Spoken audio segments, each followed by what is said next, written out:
still have some air in here. So I want to make sure that this tire is completely deflated, right? Now I can sit here and try and deflate it all the way and see how far I can get and squeeze the tire. Or I can use a tool that's very similar to this, and you can see that it's got these little grooves in it. What this is going to allow me to do is actually remove the valve out of the tube so that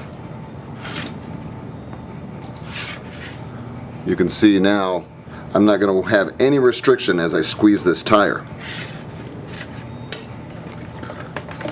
Now the tire is sitting right on the bead, so I want to make sure that I get it off the bead. See how I'm pushing it in there? Do the same to the other side.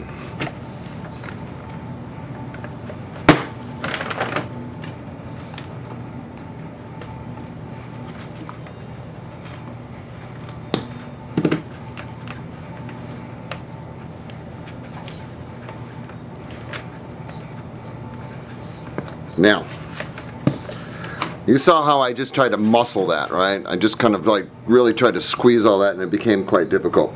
So in order to get this tire off, it's dry right now, so what I need to do is somehow lubricate it.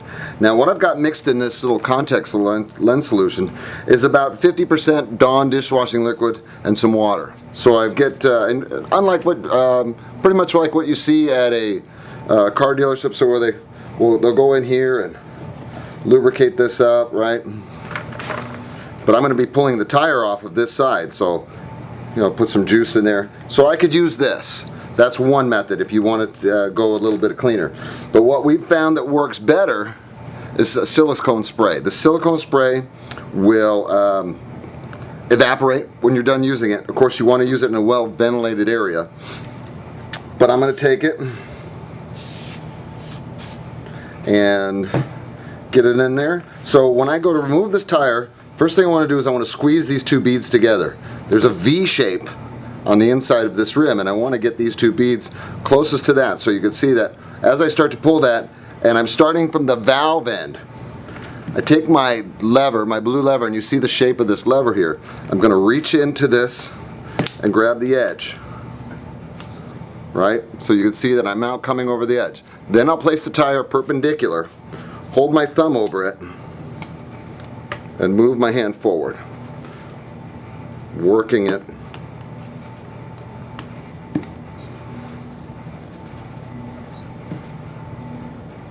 You see how I'm keeping the tire edge over here, so that's why it's important that I keep my hand working it back and forth. And there you go. Tire comes right off.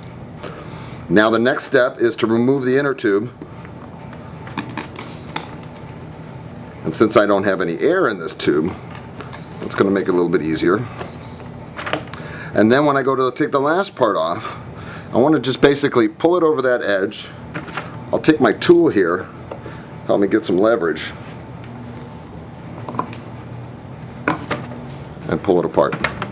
And here's the V you can see that I was working with to get these two beads. When I squoze them together, I was getting this part of the bead to sit in here. Otherwise, it's sitting on this edge, and I'll never get the tire off. So there you go. We removed the tire. So now we're going to put a new one on.